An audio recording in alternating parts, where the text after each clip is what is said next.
I'm ready when you are. There we go.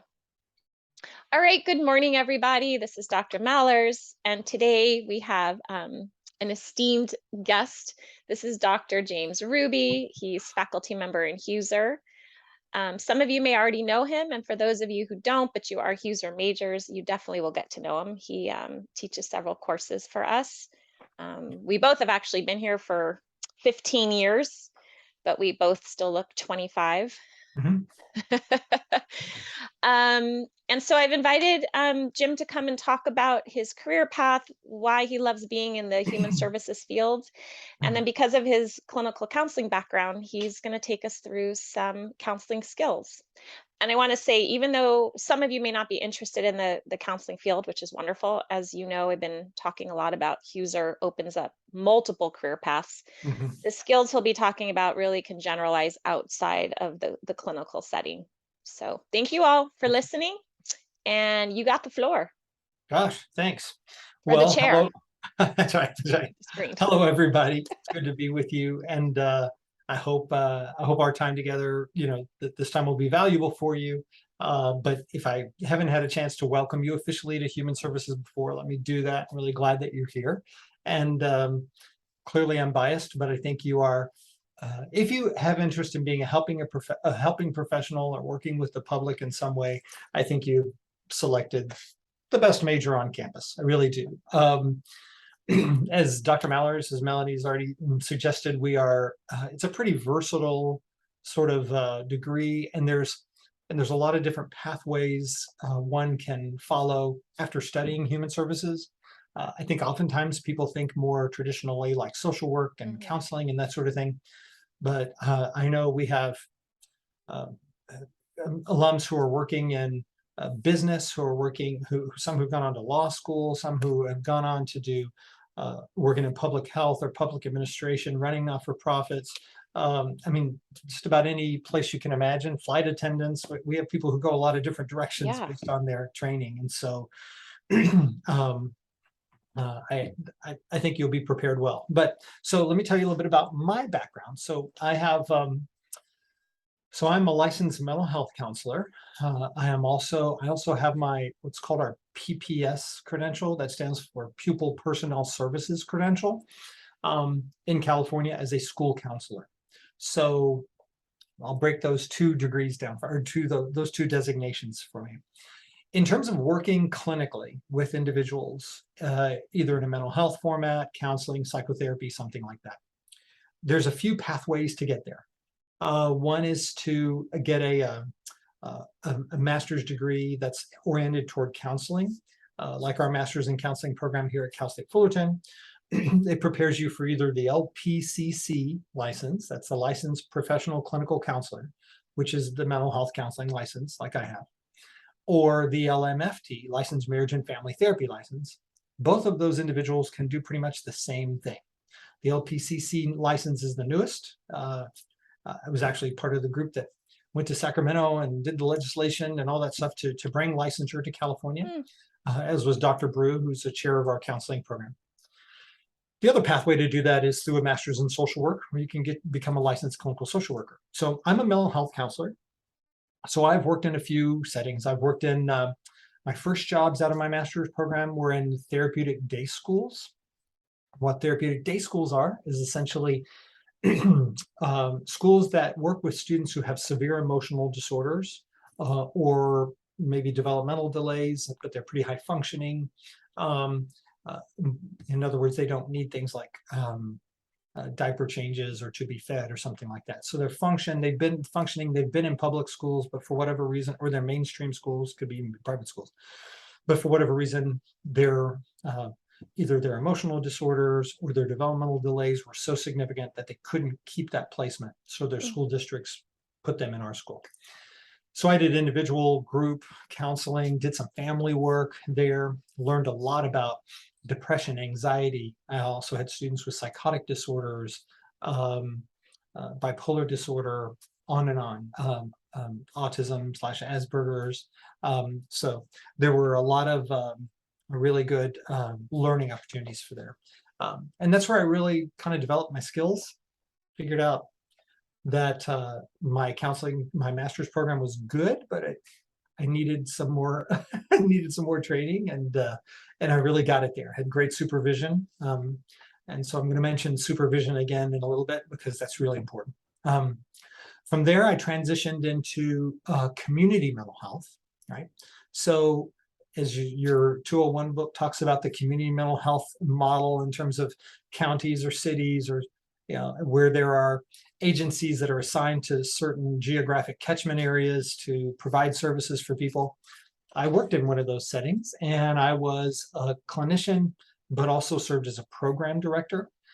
So that's where I continued to develop my therapeutic, skills, but then also added skills related to supervising, so hiring, supervising, staffing, budgeting, program development, program evaluation. Many of the courses that you have an opportunity to take while you're in your undergraduate program, I had taken none of them because my undergraduate degree was in broadcasting. And yeah, I know, totally unrelated.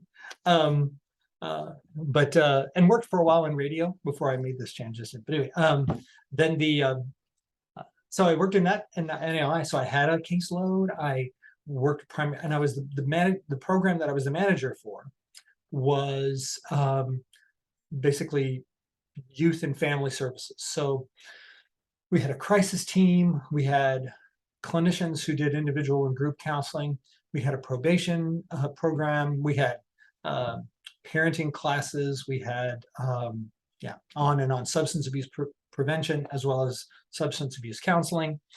So we did a lot, and was there for a long time. Again, had a wonderful supervisor. And so now, just real briefly, wherever you are, I hope that your supervision is good, right? So that there are people who interact with you, the people who support you. And these people really help shape who I am as a clinician.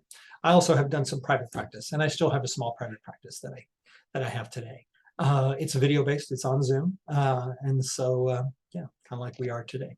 So my professional identity is as a counselor, a mental health counselor. But also as an educator. I started teaching part-time during all of that, and then made the transition to go on and get my doctoral education at Loyola in Chicago. And the rest, as they say, is history. So, would you share, just because you brought up supervision, that in order to graduate from the user major, the requirements in terms of internship hours? Absolutely. So you have 3 internships to complete. If you are if you're transferring in from a community college, which most of our students tend to do, you may have had an internship experience at that school. So that might fulfill the requirements for one. You want to talk to one of your academic advisors about that. But many people have not. Honestly, probably most people have not completed an internship at their community college. So you have 3 semesters. Each semester you have to acquire 120 hours.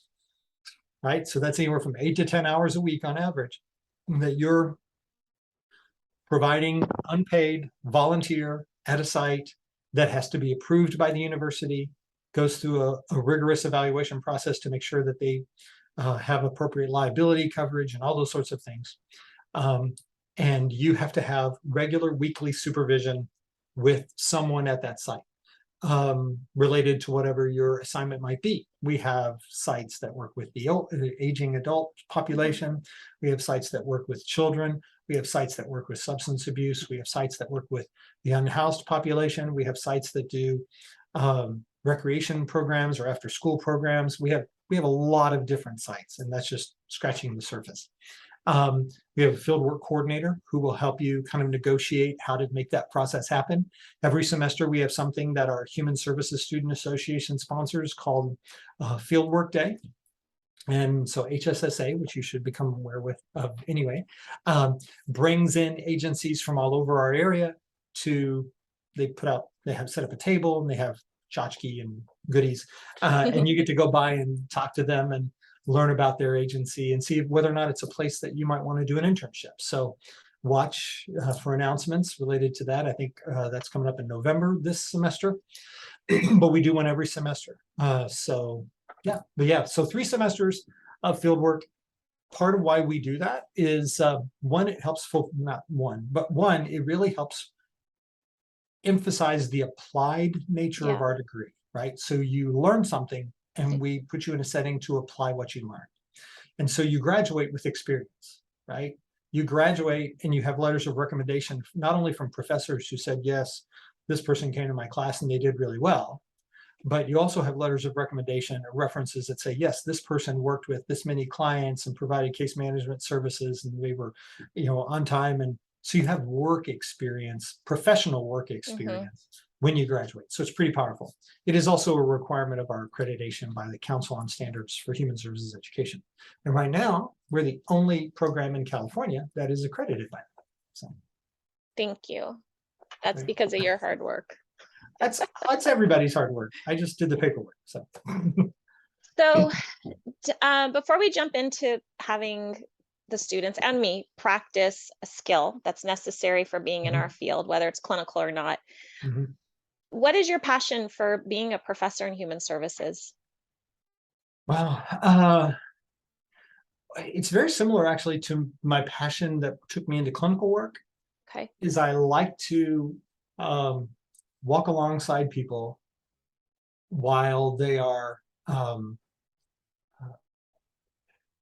on some sort of journey or a quest or on a pathway to achieve something that's important to them, right? So maybe those are therapeutic goals, or maybe those are career goals. Maybe those are just, I want to master something that's new to me. And one of the great joys of my life, honestly, is to be able to walk alongside those folks and support them and help them reach their goals. And so education allows me to do that. Clinical work allows me to do that. So it's a kind of an extension of who I am. I don't know if any of you have ever taken things like a strengths finder or anything like that, but I'm naturally a kind of a motivator, encourager, supporting sort of person. And so um, uh, it's an extension of who I am. So graduations, commencement ceremonies are some of the coolest things in the world to be a part of. To see people celebrate what they've accomplished, to see their families there celebrating with them, quite honestly, is a privilege, and I feel really humbled to be a part of that experience with them. And so, yes, the work is very different. Obviously, I'm not providing psychotherapy to students. That would be inappropriate, but I'm helping students reach their goals, much like I helped people who were trying to manage symptoms related to bipolar disorder or trying to help repair ruptured relationships or whatever it might have been that I was doing clinically. It was still helping people reach their goals. So, yeah. So actually a follow-up question. One of my biggest priorities in teaching 201 is to get students to reflect. Because working with humans is so complicated, right? And we are so complicated ourselves. Absolutely. We bring childhood trauma, we manage the stress of day-to-day life, personalities, all of that. And what is one of the biggest things that you've had to reflect on so that you have grown as a person? You're like, I didn't know I was going to get these deep questions. That's a great question, though, right? Because I mean, I do, but in my classes, I typically, like every semester now, I'm teaching group counseling. In spring, I also co-teach a class related to acting exercises and psychodrama techniques. The rest of the time I spend doing chair stuff. But I talk a lot in my classes about what I call the cycle of awareness, right? Which begins with self-reflection, where it's kind of an intentional sort of reflecting on me understanding myself, me understanding how I'm feeling in this moment, or in reaction to what I'm experiencing around me. So let's say I'm in a group and somebody's sharing about something and I'm finding myself feeling sad. It's important for me to reflect and be in touch with that, because reflection then leads to awareness, right? So I become aware of things. And it's at this point that I think that many of us judge ourselves, right? Yes. Why am I feeling sad? Why am I feeling angry? I shouldn't do that. Throw that out the window. I don't know about you, but never in my life has anybody come up to me when I maybe have said I'm frustrated. And if they were to say, well, you shouldn't feel that way, I've never stopped feeling that way. right? So there's no shouldn'ts to feelings. You either feel things or you don't. You just, you know, um, try not to judge ourselves, right? So reflection leads to awareness, but it is at that moment of awareness that then we, have to engage, or we're invited to engage in some sort of choicefulness, right? We make a choice. So if I'm aware that, so here I'll try to use an example from my own life to answer your question there, Dr. M. Um, um,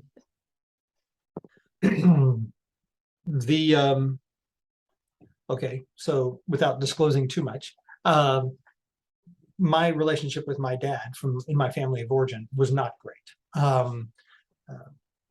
It wasn't highly abusive or anything like that, but my relationship with my dad was not good. So one of the things that I became aware of, I guess I didn't have to, I could have just denied it the rest of my life, but one of the things that I became aware of, particularly in my work with adolescents, was when they were having difficulties in relationships with their fathers, I became aware of my own sort of counter-transference feelings in relationship to them. There was a part of me that kind of wanted to adopt them and take care of them and rescue them. Obviously, I did not. That would be inappropriate. But those feelings, again, without judging them, neither good nor bad. Countertransference in and of itself is not bad. It's just data. It's information. So what do I do with this data? What do I do with this information? It made me aware that, I guess I maybe still have some more work to do in my relationship with my dad.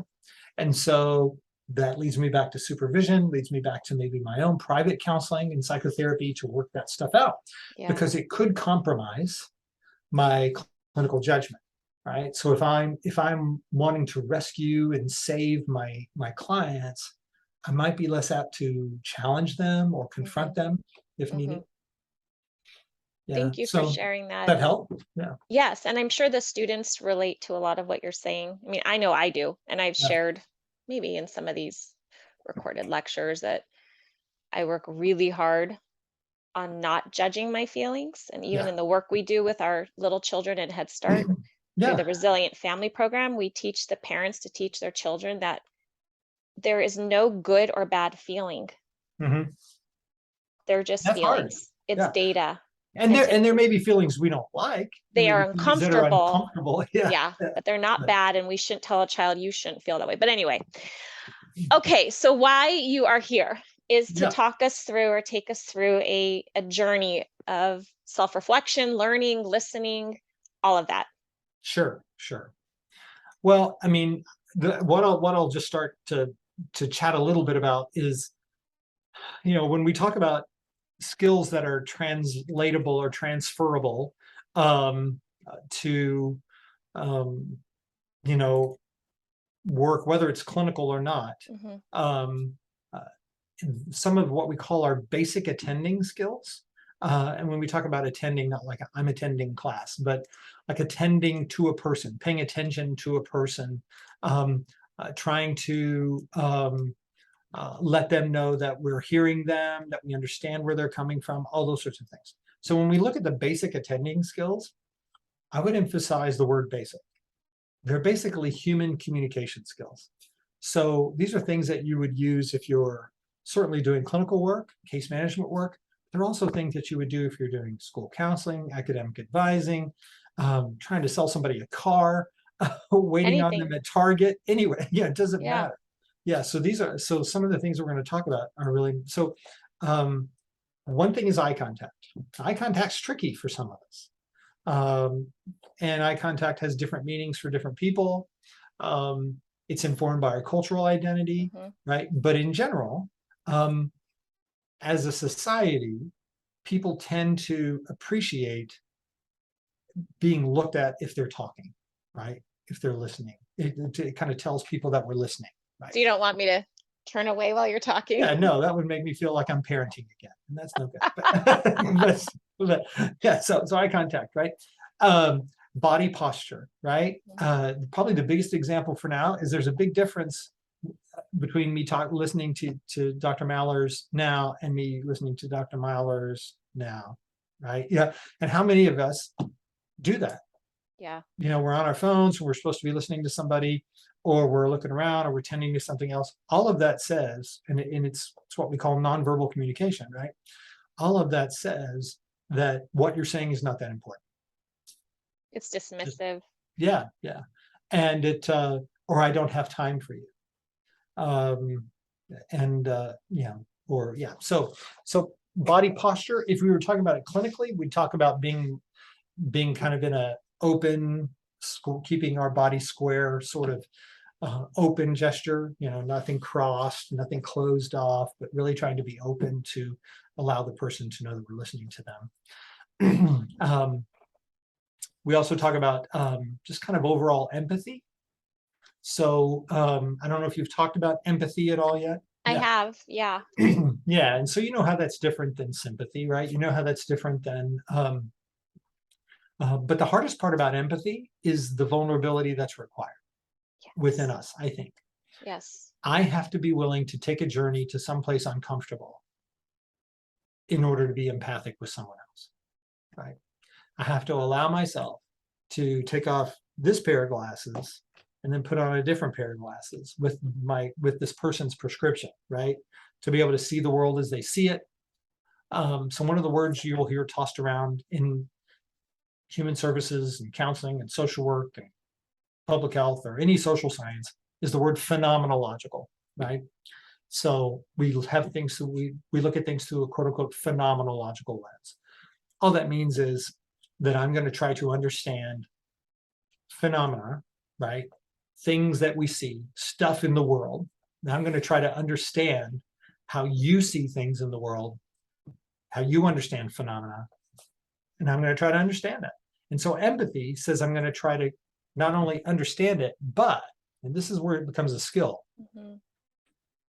I have to be able to communicate an accurate understanding of that.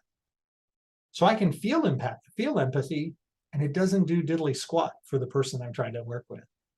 I have to be able to communicate my accurate understanding of their experience. And that's the tricky part, right? So that's why you see the stereotypical counselor role plays like, so what I hear you saying is blah, blah, blah, blah, blah, right? What they're trying to do is communicate that what I hear from you, what I understand from what you're trying to tell me is this.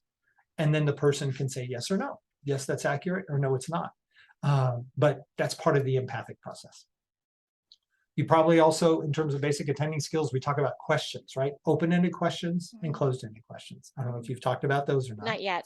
Okay, so closed-ended questions are the questions that can really be answered with one or two words. So let's say I'm working with Dr. Mallers and I say, Melanie, can you tell me a little bit more about your dad? That's a closed-ended question, right? It sounds like I'm inviting her to tell me something, but the question in and of itself is, can you tell me a little bit more about your dad? And she could answer that question, yes. Yes. And she's answered my question, right? Well, that was no, exciting. Right? Yeah. So, do you, will you, have you? Those are all closed-ended questions.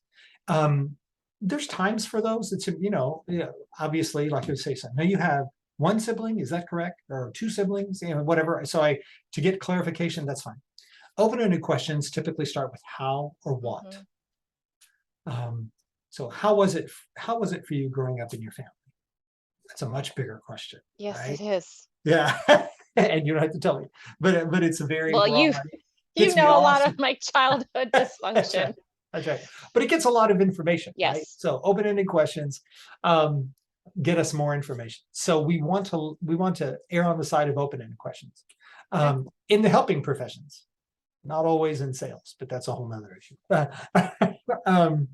Paraphrasing is another skill. This is where we kind of restate things that we heard from the other person in our own words, right? And it also allows us to clarify. So it sounds like you said that, so it sounds like your relationship with your dad was problematic at times.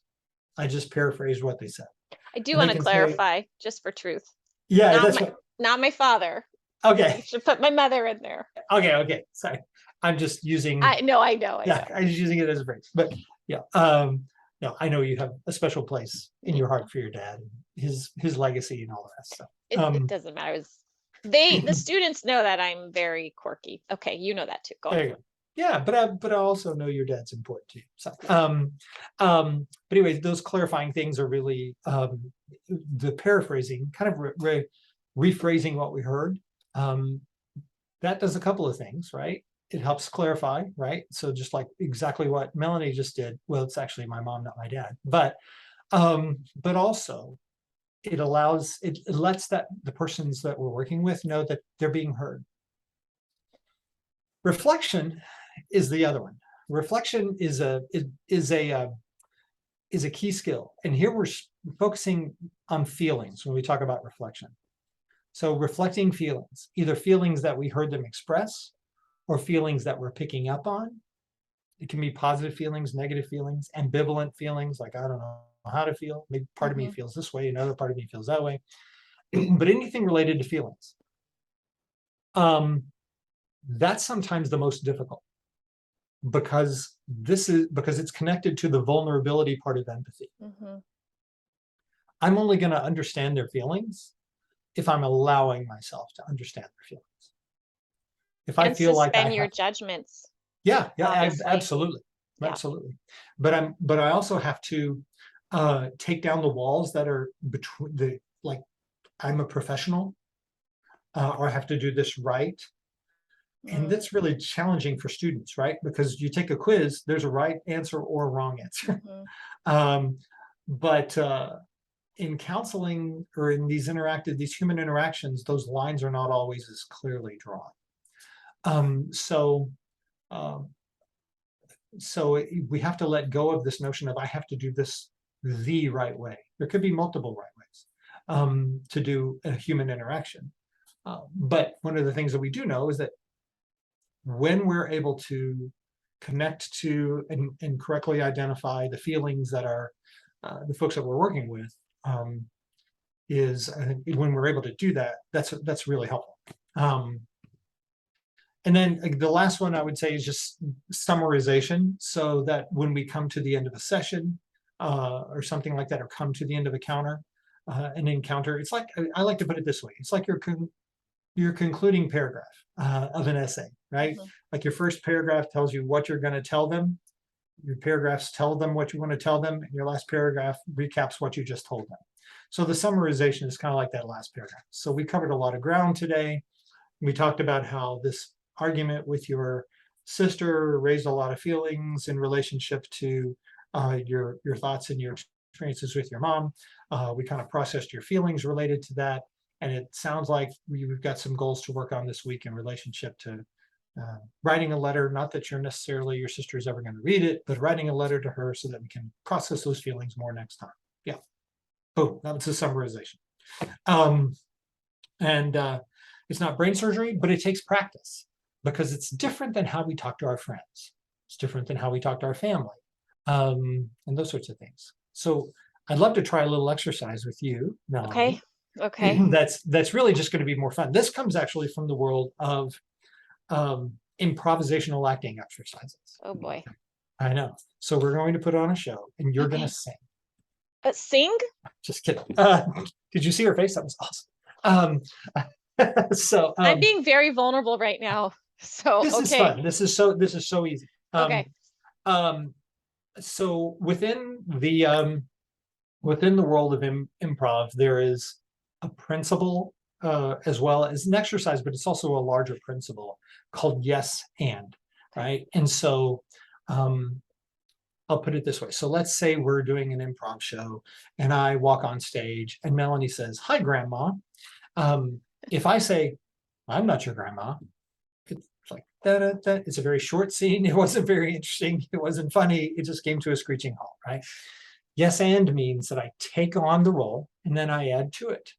So I say, "Well, hello, honey. It's nice to see you," or whatever. I take on the role of, and then I add to it. So, "It's so nice to see you. It's nice of you to come for my birthday," right? So now I've added the element of a birthday, right? Or I could say, "It's nice to see you. I wasn't sure you'd recognize me after my transition or whatever, right? So we could do anything we can do. We add to it, right? So I take what's given to me and I add to it. Why do we do that? We'll talk about that in a minute. So, Okay. but in terms of the exercise we're going to do, Melanie, you and I are going to play this game together. Okay. So I'm going to imagine that I have an object. And I'm just going to start this whole thing by saying, this is and I'll tell you what the object is. You're going to simply respond by saying yes, and you're going to talk about the object. Okay. And then you pass it back to me, and I will say yes, and I will add to what's going on. And then yes, and you'll add, yes, and you'll add. We're going to go back and forth for, a little while to kind of to play with this and see where we go. And I throw it back to you by asking you a question. No, you just say whenever you're done, you don't have to Okay. ask me a question. Okay. Yeah.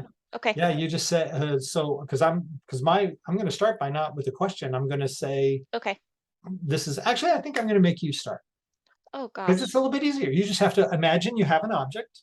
It can be any object, I'm looking for and we don't have to be bound to that object, but that's where it's good. That's where we're going to begin. Okay. So you don't have to, and you don't have to have an actual object in your. Well, I'm picking one. Oh, okay. She's very concrete, this professor of yours. I'm not good at improv. So, Jim, I have an object. Mhm. It's actually something my father gave me. It's from Indonesia, and it's a young boy pedaling a bike. This is a way he made money, by bringing tourists around the city. Yes, and it looks like he's reading some sort of book or something on the canopy of that bike. And so the first two words out of your mouth are going to be yes, and you go. Yes, and he's actually working very hard. He's working his muscles, so he's leaning forward because the people he's pushing or cycling are probably very heavy. I am not good at this. Go on. Yes, and speaking of heavy, I had the best pasta for dinner last night. Pasta is the best. Yes, and did you have meatballs with it? So no questions, just Oh God, right. Yes, and I actually was not hungry last night, but about 2 in the morning I was, so I ended up coming downstairs and I had pickles. I'm not pregnant. Yes, and people have a love-hate relationship with pickles. It seems like people either tend to love them or hate them. But I love them on a hot dog. Yes, and I love ketchup and mustard on hot dogs, although I don't eat hot dogs anymore. Yes, and the last time I had a really good hot dog, I was in Wrigley Field in Chicago, seeing the Cubs, hence the Cubs shirt. For all you Dodgers fans, too bad.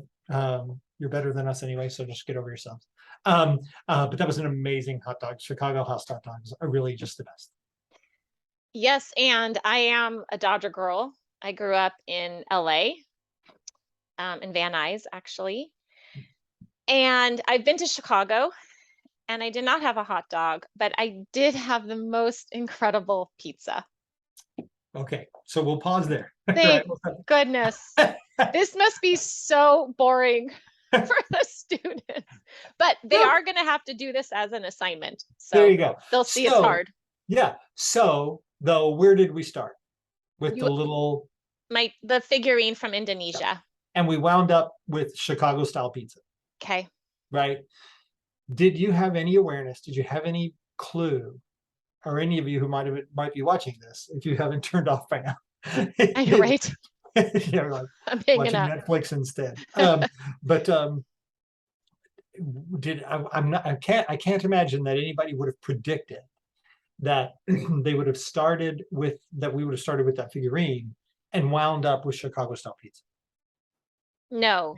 Right? Definitely not, which was partly why this was so uncomfortable, because as someone who tends to shame, tends to step outside of herself and watch herself perform, wants to give something great to the students, I was very anxious about this. So I wasn't I mean, I was present, but I was so uncomfortable with the unfamiliarity, which is the whole point of doing what we do in our field. Absolutely. Yeah. Because when we sit down across from someone, we have no idea what they're going to say. We might have some preliminary indication based on some sort of intake assessment or something, Hmm. or based on something that we think we know about them. Um, but honestly, we never truly know what's going to happen, right? We will be surprised. If we're going to work with humans, we're going to be surprised. Um, so the key is, how do we create a space that allows for openness, non-judgment, um, and possibilities? And so, yes, and obviously, I guess you could even utilize this as an exercise with clients if you wanted to, but it's really just more as a metaphor to say that if we create a space where there's room for taking whatever it is that they give to us, adding to it, and seeing where it goes, the possibilities are what? Limitless, right? And And oh, sorry. yeah, that's it. Go for it. Well, it does keep you very grounded, Keeps you in the moment. keeps you in the moment, which is scary. Mhm. It removes any expectations, which then imposes boundaries, right? Mhm. Um, it gives you a freedom maybe to not, well, for me, to not be so controlled or uptight in how Yeah. I communicate. But what is it? It What? also keeps you from imposing your agenda, right? Right, So I can right. contribute it, but no matter what Melanie said, the first two words on my mouth were going to have to be yes and, right? So it does make this a relationship, right? Yes. And so it's a relational activity. I may have an agenda, but sometimes I have to put that on the back burner and just be with, particularly in a clinical setting, my client where they are that day, That's why right? it's so scary. You're in a relationship. Definitely you are. Yeah. Definitely. Yeah. Well, A okay. professional relationship, but Absolutely. it's Yeah. intimate, it's vulnerable, it's open. Interestingly enough, um, okay, so I don't want to give anybody a stats post-traumatic stress disorder response, but remember your measures of central tendency, right? The Oh, mean, the median, oh, the median, and the mode, right? So the mean is just the old school average, mathematical average. The median is if we took the lowest score all the way to the highest score, came back to the middle and found the middle score, that's the median. The mode is the score that shows up most often. most Well, often. we call it the most frequently occurring score. Okay. So why am I telling you that? Because I'm going to give you a little factoid that I think is interesting. You know what the mode score is for when somebody goes to therapy? More often than not, the number of sessions that they attend is this mode. Do you want to take a guess what it is? How many times somebody, if they go to therapy, more often than not, how many sessions do they attend? Okay, I'm overthinking it, but is the therapist saying, okay, I want you for 24 sessions, or is it just No, this is just out statistically, of, when we look at um, people who go to see a therapist, more often than not, how many sessions do they attend? so I'm an outlier because Right. I've So, got my whole and this life. is the mode Six, score. This is the mode six, score. No, 6. it is one. Oh, More often than not, people go to see a therapist one and only one time. wow. Now they may go see another therapist, but the most frequently occurring score, right, is Wow. one, because of what you just said. You were so brilliant, you didn't even realize it. You talked about the importance of the relationship, right? Wow. So people oftentimes will go, they'll attend a session, and they realize this person isn't for me. Or maybe the therapist is saying, this is beyond my scope, or I'm not sure this is working, right? So the scary part about that is that unfortunately there's probably a lot of people who go and attend once and realize and think this isn't for me, the process. When in reality, what they're saying is that that particular therapist may not be for me. Okay. I'm making this about me because this is major therapy. Students, you can sign off. Okay. But I have done therapy on and off my whole life. Mhm. And I have worked with therapists who I am so uncomfortable with. But have pushed through or tried to push through, which just was a major insight for me. I work so hard, even if the relationship is toxic, and it would have been maybe healthier to just say, this isn't working. I mean, that's so obvious, but welcome to the world of therapy. Well, but Wow. also welcome to the world of anybody who's trying to get help for something, right? Yes, Because good point. you don't know, none of us know what we don't know, right? Right. So when I went to see my a therapist for the first time, it was like, wow, this is not what I thought, and feel kind of, I don't know, it feels awkward, and I'm almost kind of bored by the process, but Hmm, I guess this is what it is. And then, you got know, it. I You realized rationalize. eventually that I can't keep paying for this because I Yeah. don't think it's helping. Yep. And I go find somebody else. But unfortunately, like a couple of years later, when I finally had the insight or the thought to think, well, maybe it wasn't me, right? So I go and find somebody else a couple of years later, totally different experience. I'm like, yeah, it just didn't work out with that. I mean, it's not Yeah. like the first person you date is the person you're just going to spend the rest of your life with, right? So maybe it is, but it doesn't have to be, and there shouldn't be an assumption that it should be. Yeah. Yeah. And so, um, building this therapeutic relationship is key. And so the yes and thing is a Yeah. metaphor for how we can be open and how we can open ourselves to the possibilities of what may be coming that we don't expect, and how do we welcome it in a way. Yes and is not the same thing as agree. Understood. you know there's a difference between accepting and agreeing, right? Affirming and validating versus getting on board, right? Hmm. Hmm. um yeah, so I mean, I had several therapeutic encounters where people were talking about what they wanted to do in their life, and I'm thinking, sounds like a horrible idea, but that's not my place. Yeah. Uh, I want to thank you so much for your time. Definitely Absolutely, send me your bill. I will. I can cancel my therapy. To 201 students, your activity for this week is going to be to engage in the yes no activity amongst some other little You mean things. yes and? Jeez. And I have it written down so I don't forget.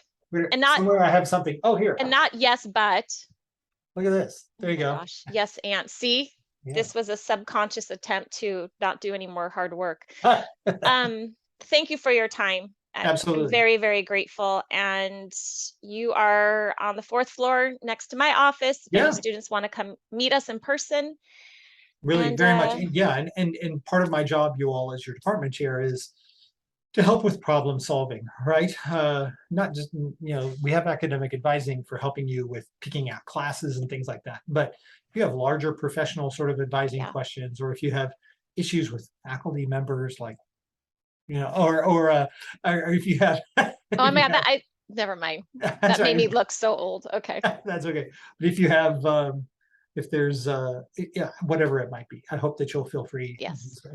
One of my roles is as your advocate, and to help make sure you have what you need to be successful. So please Thank reach out. you. Thanks for being a great Absolutely. professor and colleague and chair. And I feel the same way. We're here for you all. Yeah. All right. I've kept you way too long. Thank you so much. And 201 students, I hope you enjoyed this and got a lot out of it. Thank you. Bye, Jim. Thank you for having me. Oh my Bye bye. gosh. Thank you. Bye.